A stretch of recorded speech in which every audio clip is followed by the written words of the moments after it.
Bonjour à tous, bienvenue sur Math&Ça, ma chaîne de maths pour dédramatiser. Au programme aujourd'hui une leçon très technique pour les élèves de terminale spécialité, mais qui pourrait également intéresser tous les élèves de maths complémentaires, domaine de définition et logarithme. Nous sommes bien évidemment dans le chapitre de terminale spécialité qui traite du logarithme népérien. Je vous insère comme d'habitude le lien vers la playlist du chapitre afin que vous puissiez vérifier vos acquis et vos connaissances. Savez-vous par exemple utiliser les propriétés algébriques du logarithme népérien? Savez-vous également résoudre une inéquation? On va donc s'intéresser aujourd'hui à une notion fondamentale des mathématiques, celle du domaine de définition. Pour rappel, ln de x existe que si x est positif strictement. En d'autres termes, on ne peut calculer le logarithme népérien que d'un nombre qui est positif et non nul. Vous avez certainement déjà vu la vidéo de la classe de première spécialité qui traite du domaine de définition de fonctions. Si ce n'est pas le cas, je vous insère le lien vers cette vidéo, car j'explique qu'en première spécialité, il y a deux conditions à vérifier. La première, et elle est très importante, c'est qu'on ne peut pas prendre la racine carrée d'un nombre négatif. Et la seconde, et on vous a certainement rabâché les oreilles avec ça, diviser par 0, c'est mal. Eh bien, dorénavant, on a une troisième condition à vérifier. On ne peut pas prendre le logarithme népérien d'un nombre négatif. J'ai donc préparé pour vos tableaux deux exercices avec plein de fonctions. Il faut évidemment à chaque fois déterminer leur domaine de définition respectif. Je vous propose donc, comme d'habitude, de mettre la vidéo en pause. Vous allez donc tenter de compléter le tableau préparé pour vous. Et on se retrouve évidemment juste après pour la correction. Allez, un brouillon, un crayon, et c'est parti. Alors il faut, à mon avis, écrire une petite phrase, faire une petite représentation pour pouvoir conclure. On a donc ici f de x égale ln de 4 moins 2x. Il faut donc que ce qui est à l'intérieur du logarithme népérien soit positif, non nul. On doit donc avoir ici 4 moins 2x supérieur à 0 strictement, ce qui est donc équivalent à x inférieur à 2. Je vais poser par exemple ici 0 et 2, mettre un crochet qui va donc tourner le dos aux solutions, et noter par exemple en couleur pour que ça ressorte les solutions ici qui conviennent. Ce sont donc tous les nombres qui sont plus petits que 2. La réponse est donc domaine de définition égale moins l'infini jusqu'à 2 crochets ouverts. Vous êtes peut-être surpris de prendre ici tous les nombres négatifs.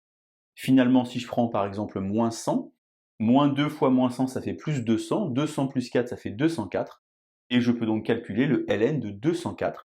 Il n'y a donc pas d'erreur sur le domaine de définition ici. Le 2 est ouvert naturellement, car si je prends 2, 2 fois 2, 4, 4 moins 4, 0, et ln de 0, ça n'existe pas. Ici, j'ai g de x égale ln de x carré moins 5x plus 4. De la même manière, on va donc écrire g existe si x carré moins 5x plus 4 est strictement positif. On doit donc finalement déterminer le signe d'une expression du second degré retournée en première. Il y a donc deux équipes qui s'affrontent, les deltaphiles et les deltaphobes.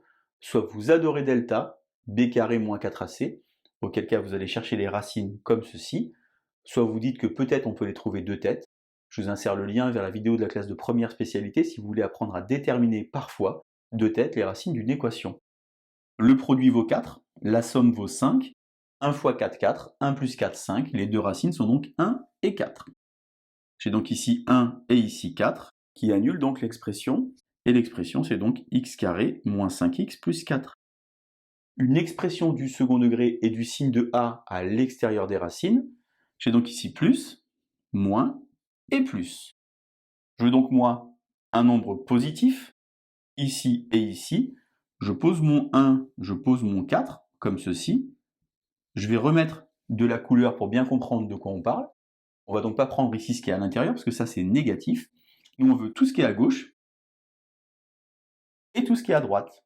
On va donc avoir ici la réunion de deux intervalles, de moins l'infini jusqu'à 1, crochet ouvert, et ensuite de 4 jusqu'à plus l'infini, crochet ouvert. J'ai donc ici le domaine de définition de ma fonction g. Vous voyez réunion de deux intervalles, alors que tout à l'heure j'avais uniquement un seul intervalle. J'ai ici h de x égale ln de x carré plus 1, donc de nouveau une petite phrase. H existe si x carré plus 1 est supérieur à 0. Un nombre au carré est toujours positif, positif plus 1 c'est toujours positif. Pas besoin ici de faire de représentation, le domaine c'est grand R. Alors exercice 2, les fonctions sont plus compliquées, vous remarquez simplement qu'il y a des accolades, donc certainement plusieurs conditions à mettre en jeu. F de x égale 3 plus 2x sur 1 plus ln de x. Eh bien, le numérateur n'a ici aucune influence, la seule chose qui compte, c'est le dénominateur. Il faut donc que ce qui est dans le logarithme soit positif, mais également, le dénominateur doit être non nul. Alors, x positif, c'est assez facile. Je peux donc par exemple poser mon 0, tourner le dos comme ceci, mais 1 plus ln de x différent de 0, il faut maîtriser les propriétés algébriques du logarithme népérien. Le nombre qui va faire que 1 plus ln de x est égal à 0, eh bien c'est simplement x égale 1 sur e, qu'on peut également écrire e exposant moins 1. Alors pourquoi ce 1 sur e? Eh bien simplement, e exposant moins 1 dans un logarithme, ça va faire moins 1, et 1 moins 1, ça va faire 0. Si je remets de la couleur comme tout à l'heure, eh bien j'ai tout ça, et puis ici j'ai un petit saut, un petit trou, vous voyez, j'ai pas le 1 sur e. Je vais donc l'écrire ici comme la réunion également de deux intervalles. 0 jusqu'à 1 sur e, crochet ouvert, union 1 sur e jusqu'à plus l'infini.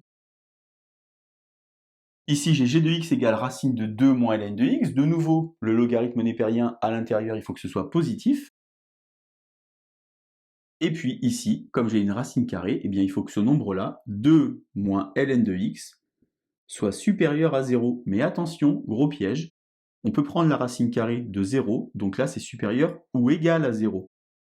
J'ai donc x positif, et ici 2 plus grand que ln de x positif, et le nombre ici qui va faire la jonction, eh bien c'est e au carré. Car ln de e au carré, ça vaut 2. J'ai donc ici, attention, 0, et ici e au carré, mais attention, le e au carré est pris. Si je remets de la couleur comme tout à l'heure, eh bien j'ai ici tous les nombres plus grands que 0 avec 0 qui tourne le dos, mais ici, tous les nombres qui sont plus petits que e carré. Finalement, mon domaine, c'est un intervalle, ouvert à gauche et fermé à droite, car si je prends par exemple e carré, eh bien ln de e carré, ça fait 2, 2 moins 2, 0, et racine de 0, ça existe. J'ai ensuite ln de x moins 1,5 sur x carré moins 1. De nouveau, puisque j'ai un ln, j'ai donc x qui doit être positif, et ici x carré moins 1 qui doit être différent de 0. J'ai donc x positif, x différent de 1, et x différent de moins 1. Je pose donc ici mon 0, je pose ici mon 1, mon moins 1 ne va pas avoir d'influence car il va être en dehors de mon domaine. Je vais donc ici avoir, comme tout à l'heure, un petit saut ou un petit trou, hop, comme ceci. Et le domaine, c'est donc 0 ouvert jusqu'à 1 ouvert, union 1, jusqu'à plus l'infini. Je termine enfin avec le j de x. Alors si vous avez bien fait cette vidéo et tous les exercices, vous allez certainement arriver à quelque chose qui va vous surprendre. J existe car x-1 sur x-4 est positif, comme ceci. Simplement, le signe du quotient, qui est là, est le même que le signe du produit qui est ici. Ça veut donc dire que la fonction ici et la fonction ici ont le même domaine de définition. Ce domaine, c'est donc moins l'infini jusqu'à 1, union 4 plus l'infini. Si vous voulez vous en convaincre, je vous insère ici une petite capture d'écran de calculatrice. J'ai tracé en bleu ici la représentation graphique de la fonction g, et en rouge la représentation graphique de la fonction j. Vous remarquez que ces deux représentations graphiques n'ont pas les mêmes valeurs, mais elles ont exactement le même domaine, car le signe d'un produit est égal au signe du quotient, naturellement si c'est strictement. Voilà donc domaine de définition et logarithme, c'est très technique, ça demande beaucoup d'efforts et de travail. Je vous laisse vous entraîner, et je vous dis à bientôt sur Mathessa. Bonne journée!